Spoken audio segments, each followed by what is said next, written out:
Hi everyone, and welcome back to the fantasyfootballfix.com YouTube channel with me, Tom Campbell.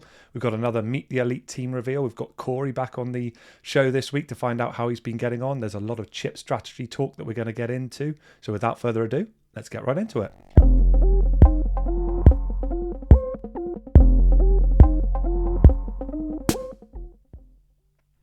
Guys, welcome back to the channel and welcome back to Corey. We can see on screen, Corey, that you are on the back of a green arrow, which last time we spoke about, you seemed pretty unconvinced that was going to happen. But how's your season been panning out since the last time we spoke, man?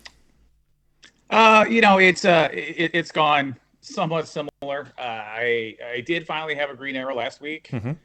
Bruno Fernandez came through, even though he could have had even more. Oh, he but could. that did help me out a bit, and finally saw a green arrow for the first time since Gameweek 17. Yep. So that was nice. I think I was 330K coming into this game week, so I didn't. If I could maintain that through this game week, given where my team was, I think I'd be in great position going forward. So, optimistic I could still have a solid rank when it's all said and done. But obviously, the chips that I think we're going to talk about, that chip strategy is going to be critical and crucial to see how I turn out. Definitely, and for the viewers watching live, we are going to be getting into some chip strategy and looking ahead to the upcoming double and blank game weeks, guys. I'm sure you'll be aware that there's an awful lot of fixture reshuffling to be done, and us clued up managers who make use of fantasyfootballfix.com are going to be able to take advantage of the features that we've got, and we're going to tap into Corey's great FPL pedigree and find out what we should be doing in relation to using those chips. So we can see, Corey, you've got your wild card still available, your free hit still available, and the bench boost. And we think that's going to be quite typical for a lot of managers. So we will get into that. But we do want to talk about the existing game week that we're playing out right now. So we're recording Sunday night. The Carabao Cup final has just been played out, guys, to give you an idea of when we're recording this. So without further ado, let's take a look at how Corey's game week team has been played out so far. Okay, so I mean, the first thing I want to do, Corey, is say yes. You brought in Tyrone Mings. You promised Tyrone Mings to us and the viewers a few weeks back, and look at him. He's come through for you at 7 points. What a man! Yeah, it's kind of absurd that he's worked out. Villa were very fortunate to get a clean sheet, so I bemoaned my lack of luck previously. So I have to acknowledge when there was fortune. But I actually ended up getting priced out of the Salah, the Salah move. Okay. So I didn't have a choice. I had to save some money somewhere. And Mings had a good fixture this week. Has a good fixture in 28. Yeah. A bit of a risk that Carlos coming back could take his position, but I think it's likely that Konza will drop instead of Mings. So okay.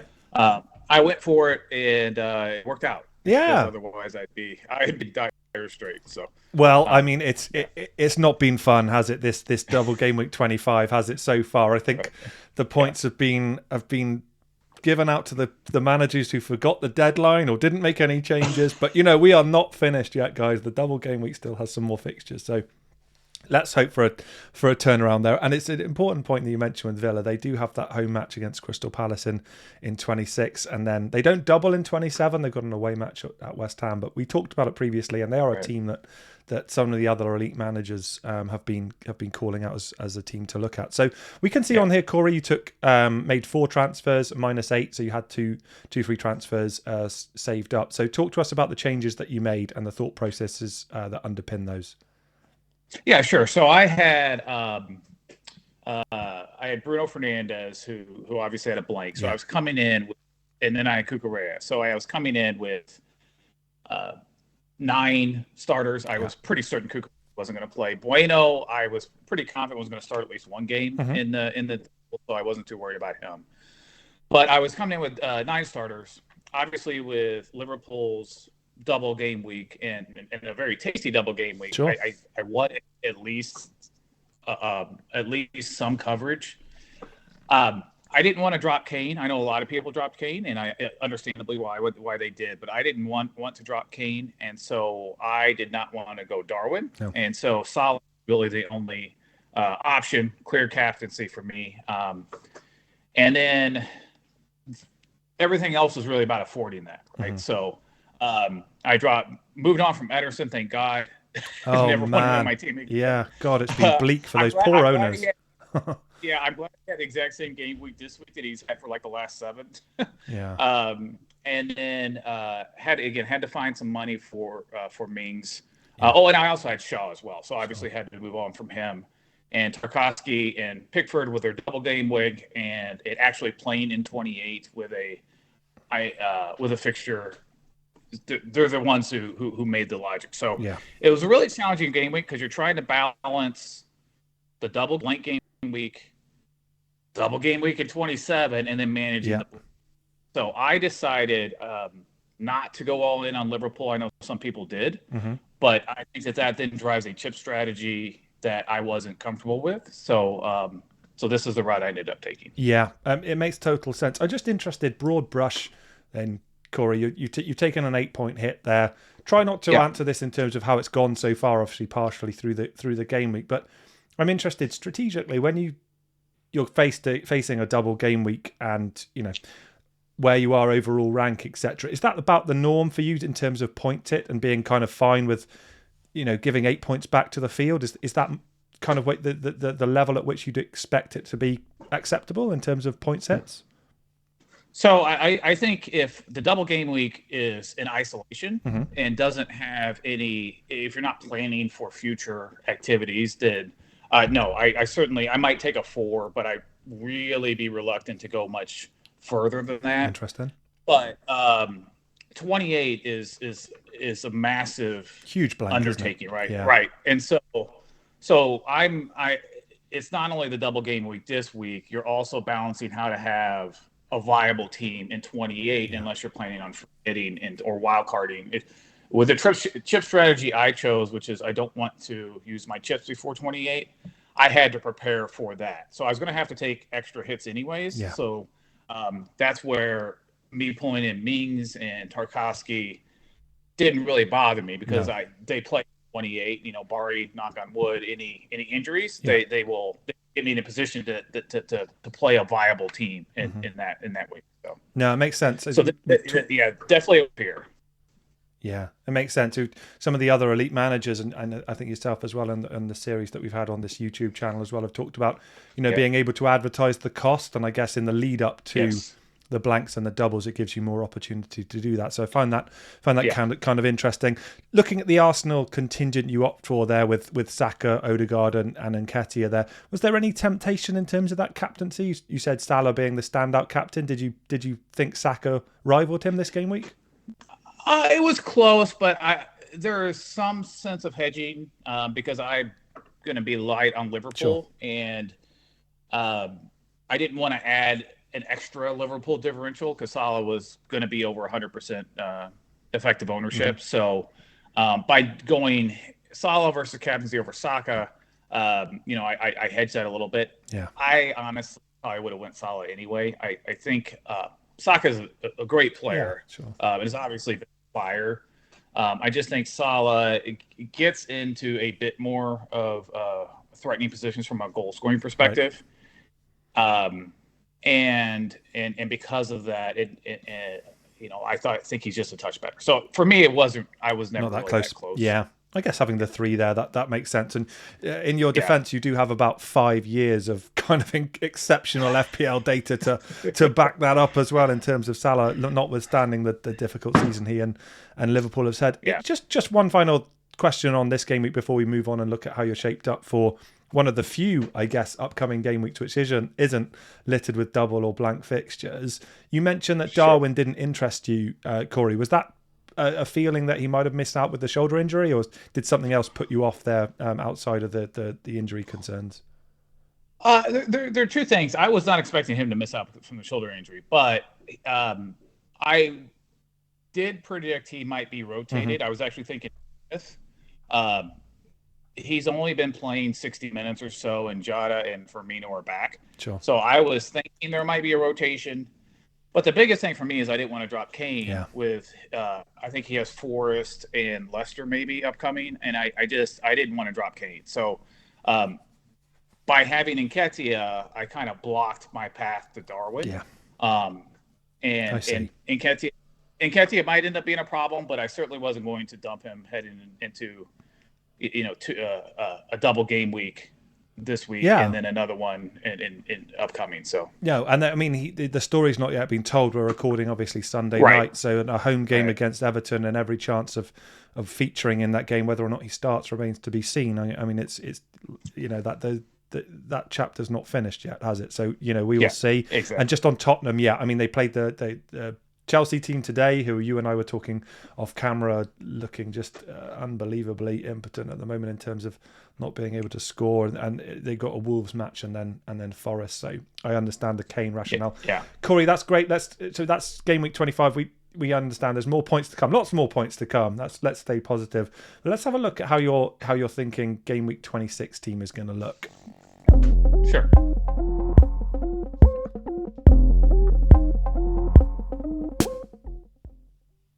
Okay, guys. So as ever with the look ahead to the future game weeks, we need to expect that things may change. Stuff can happen in the week. Lots of fixtures being played, injuries, etc. But right now, this is what we refer to as the bus team. So Erling Haaland welcomes back that armband, doesn't he? Which is I suspect hasn't left his arm too often over the course of the season. Like many of us, it's quite interesting to actually have a captaincy conversation on this show. To be honest, this is how you're looking then, Corey. That defensive line of the aforementioned Mings, I'm sure he's going to keep his place, and Tarkowski in the away match at Forest. I mean, if West Ham can score that many against them, then you should be pretty confident there. Trippier, what are your thoughts there in terms of that defensive line? Could this change this back three? Yeah, I could actually. I mean, Bueno, I'm not going to play Bueno at home versus Tottenham, but Dunk for any of the three. Trippier just is such a great bonus outlet. It's hard to drop him. It's not like City's really been that great defensively. No. But do we expect a clean sheet? Probably not. So the question is then, do we try Dunk? But and West Ham haven't been great offensively, although they had a heck for about 15 years, to be honest. Right, yeah. Well, they had a heck of a 15 minutes this week. They did. Mr. Ings might have something to say. Yeah, I haven't. Brighton's defense has been up and down for me personally. I know the XG is pretty good for them, but I've watched them and they sometimes lose a little bit of control, I think, with four at the back, but obviously it's really helped their attack. So I don't know what I'm going to do from a defensive perspective. I'm not in great shape, but I don't necessarily know that anyone is unless your third Arsenal player is a defender, then I think you're in pretty good shape. Sure. So not really certain how I'm going to land, but I would be surprised if I make a transfer unless there's some injury or some other news that comes out that changes my you're thinking my outlook. Yeah. That makes total sense, and I suspect the advice would be, the next slide we're going to come on to in a moment is going to show some chip usage stats, which I think will be interesting to the folks watching as well. But that notwithstanding, I think I mentioned game week 26 not having double game weeks. Presumably the advice from the elite managers would be try, if we can, to hold that transfer just to give that flexibility going into, the double game week 27 and before the big blank in 28, right? Well, I mean, it depends, right? If you have committed yourself to a chip strategy that is either a free hit in 28, actually, just if you've committed yourself to a free hit 28 strategy, I could see a transfer. Yeah. It really depends on what your chip strategy is. I know, again, we're going to talk about it, but I know that there's a lot of popularity of a wild card in 27 and free hit in 28 and double bench boost in 29. If you're going to do that, then it makes sense, right? There's nothing wrong with going that route. Maybe you try and the challenge is Brighton's fixture. I know West Ham is bad in the table, but they're really not as bad as their points output has been. So do you want to bring in a Brighton player who certainly is going to have, from 27, their double game week is fantastic. So do you want to go that route? I don't know.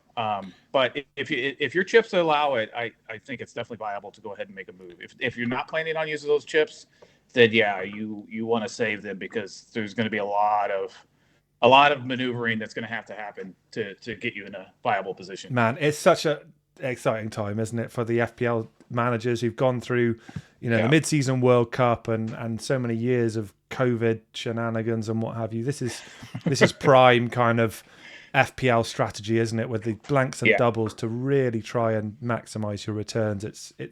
It can be painful, like it is right now, midway through a double game week, which has not played out the way that we would have expected, but it's still good fun to think of what might be. And just to mention that Brighton fixture you mentioned, Corey, so they've obviously got the West Ham game you referred to that we can see on screen for Lewis Dunk there. The double is an away match at Leeds and home match against Crystal Palace. So that's going to bring a lot of attention, isn't it? In terms of Brighton assets, you've obviously got Lewis Dunk there. Anyone who's leaping out at you? I know a lot of people will own Mitoma already.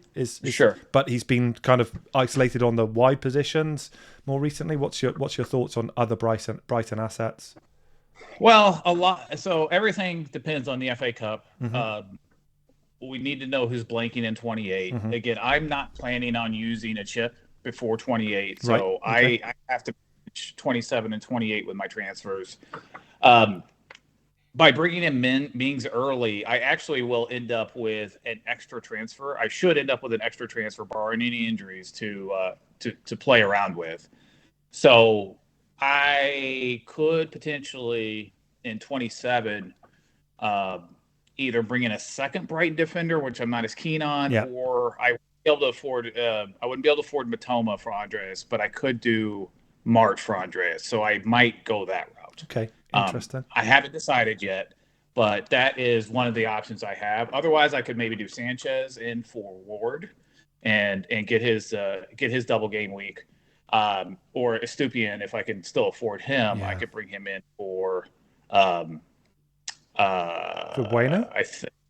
I think for Bueno. For Bueno, I think that. If the money allows, you've got 0.7 there. That would be an interesting transfer. So Wolves' fixtures are, obviously they've got the away match at Anfield midweek, who hadn't played out yet in 25. They're then a home match against Tottenham, of which you have Harry Kane, as we can see on screen, and then an away match at Newcastle. And then we do expect them to blank in 28, but not yet confirmed. Right. Okay, cool. So this is kind of what we're expecting. It's great that you mentioned there's another benefit to bringing in Tyrone Mings. Should have had him on the thumbnail, man, but maybe the clicks wouldn't have been what we would have hoped for.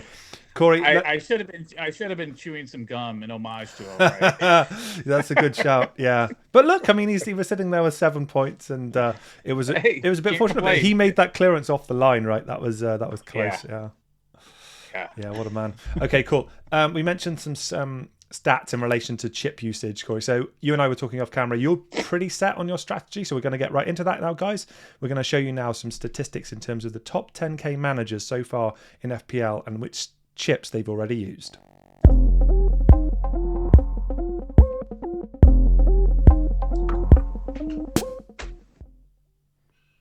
Okay, guys, so I'll let people's eyes just get familiar with what we're seeing on screen. So basically, we've decided to pull out the stats associated with those folks lucky enough to be in the top 10k overall so far. I say lucky, good on them. I certainly wish that I would be one of them. I am most certainly not, but we can all aspire to greatness. So what we're looking at in terms of the chips that people have used. The second wildcard has already been used by over a quarter of managers. You can see that the triple captain chip, I think that's been long gone by certainly the vast majority. They're over 75% sort of have already used that, presumably the majority on Erling Haaland. Free hit, interestingly, I found this to be that actually almost half of those managers have already used that, and the bench boost used by, again, around a quarter of managers. So I guess what this is telling me, and if we take that as a barometer of kind of indicative of 100k as well, Corey, the numbers would change a little bit from that. To me, it gives some comfort that actually the managers ahead have actually used a lot of these chips already, right? Is that how you read this information as well? Yeah, I think that's pretty typical. You see a lot of folks who will play their chips early, which I think especially if you're new to the game, you're maybe not expecting and understanding the challenges of the blanks that come as a result of the competitions and whatever other eventualities that we've had recently. So I think that's pretty typical. And you do see more of the experienced managers, I think, typically rise during this time period because of that. I hope so. This is pretty typical. Yeah, yeah. One would hope. Yeah. So, I mean, obviously, we've talked throughout the video so far about the fixtures upcoming. There are, again, lots of unknowns with the FA Cup. Will have a big say in this. But again, a reminder, Game Week 26, quote-unquote, normal game week. Game Week 27, comparatively small double game week there with 4 teams doubling. Game Week 28, a huge blank. And then Game Week 29, loads of doubles to come. That's broadly how we're shaping up. And again, the fixture prediction tool and analyzer over on fantasyfootballfix.com, folks, will help you guide your way through this as and when more things get firmed up. But talk to us, Corey, about your strategy in relation to what we know so far. How are you shaping up, and what are you planning? Yeah, so if we presume that the favorites for the FA Cup are going to win, and we'll call Leeds and Fulham a coin flip, even though Fulham's a bit of a favorite.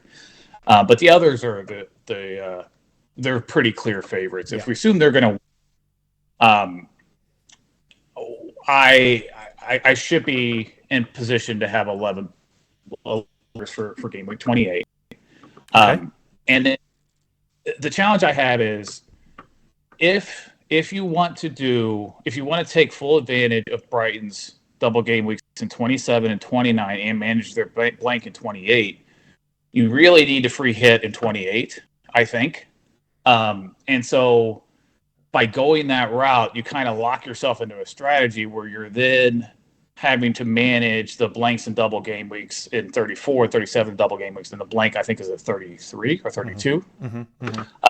You have to do that with transfers. That, for me, is a big challenge given who doubles in 29. So my path is that I'm going to play through at least 28 with without chips. I'm currently planning on using my free hit in 29. Okay. Because the big double, and the big double, a lot of the teams that have great fixtures, I'm not going to want long term. So Brighton again, they have an amazing double. Bournemouth and Brentford.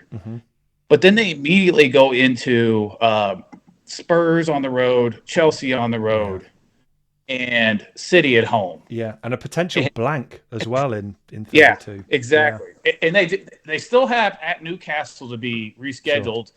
But even if you get a double game week with them and they're at City and at Newcastle, like, is that great? No, it's not. So I'm hesitant to want to bring in a lot of the players in 29 who I think are going to be valuable and then have them even have to manage that. So for me, my path is to free hit in 29, take advantage of all those great fixtures and double game weeks from players I don't really want long term. Yeah.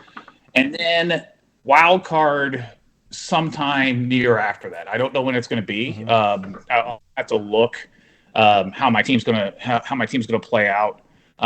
I'll have to deal with Nketiah by then. I'm sure Jesus will be back, so I'll have to move him. Well, I mean, we'll see, right? I mean, Arteta's been pretty guarded, hasn't he? He's always been quite coy on the extent of the comeback. So you would think, but right now we haven't seen any timeline on it. Sure. And but we'll see. Yeah. But I certainly do not. I do not want to have to use my wild card before 30. And I think the free hit for 29 in me makes the most sense. Then I've got a wild card to prep me for the bench boost whichever double game week seems the best. Yeah. And the free transfers to go there. So I think that's my preferred route.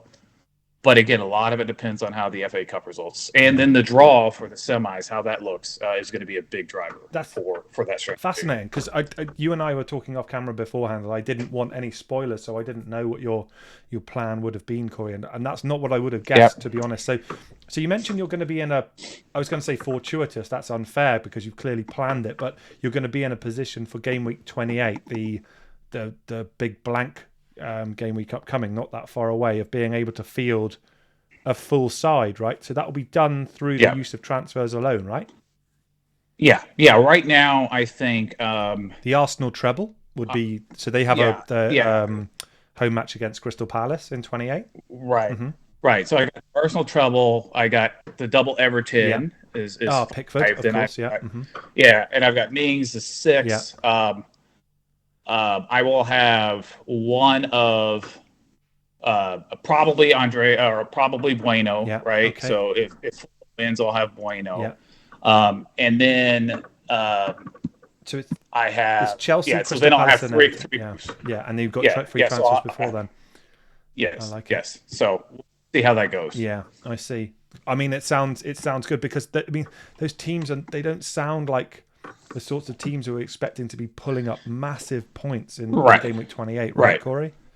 So that's why the free hit there just doesn't excite me. No. And there's a potential I might decide that I prefer to have 10 in 28 and have a double player in 27.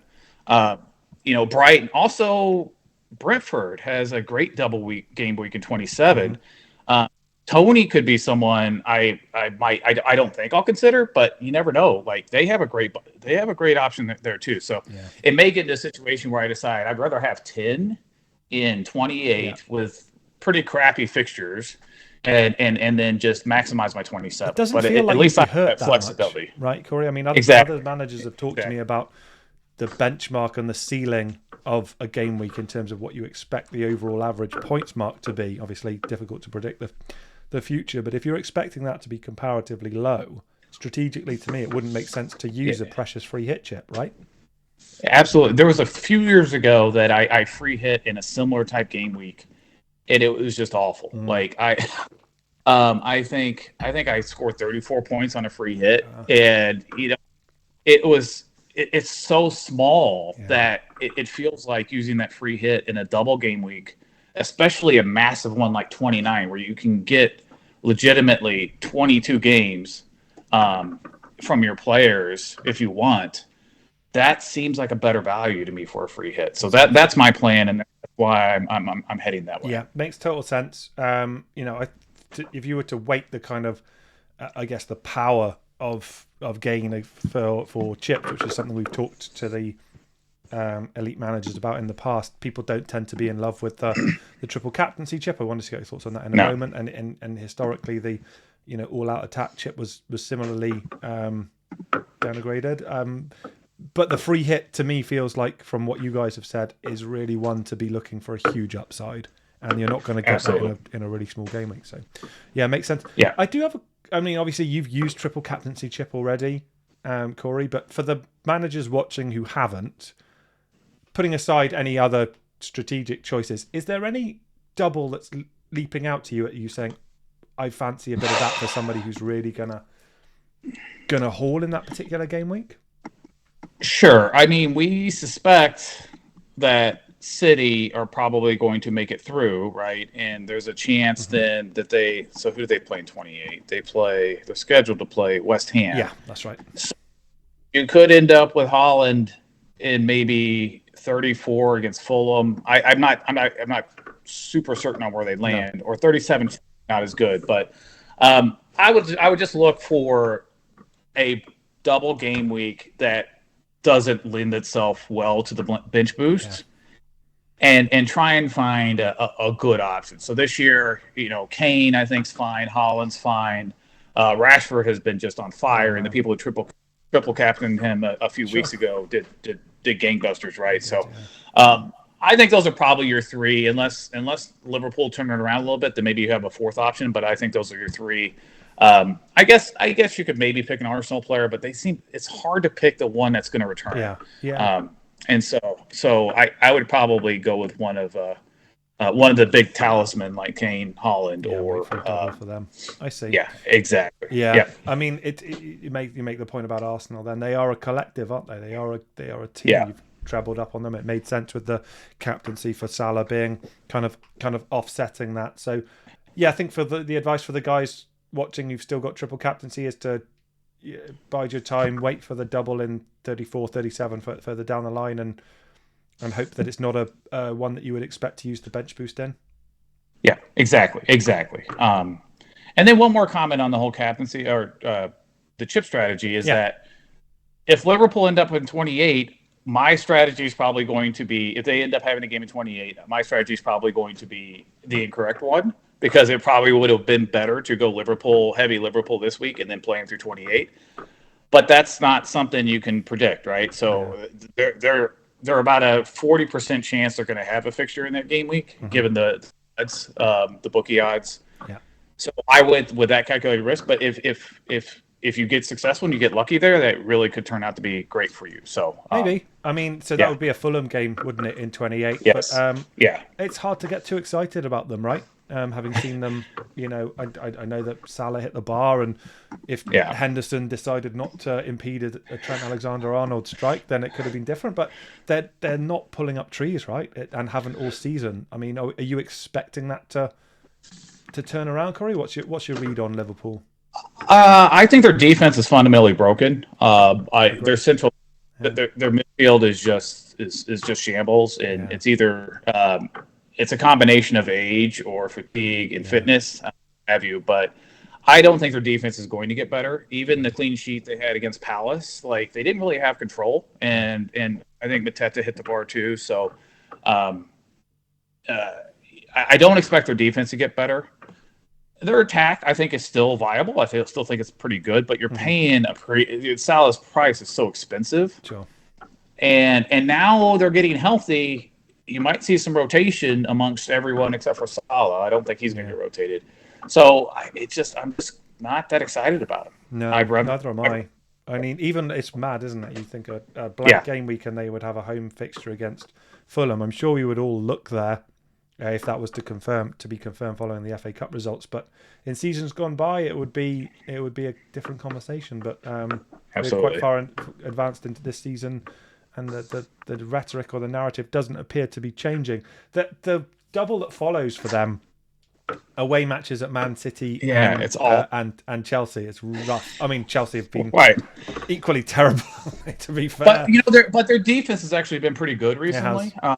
So I mean, you certainly don't want to, jump on Liverpool's defense. And kudos to folks who had Alexander-Arnold and again who scored, and that was very fortunate for me because that would have been a kill.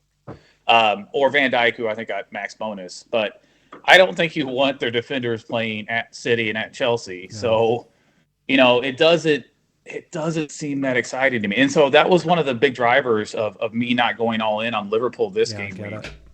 Was the schedule, and the 28 is they're not expected. They certainly could. It's 40% is 2 out of 5, so it's going to happen a lot of times, but it's not expected. So I'll be interested, Corey, when we get you back on the show in a few weeks' time as to whether or not, when we talk about the double game week 29, whether or not any Liverpool players make it into a free hit team. That'll be an interesting.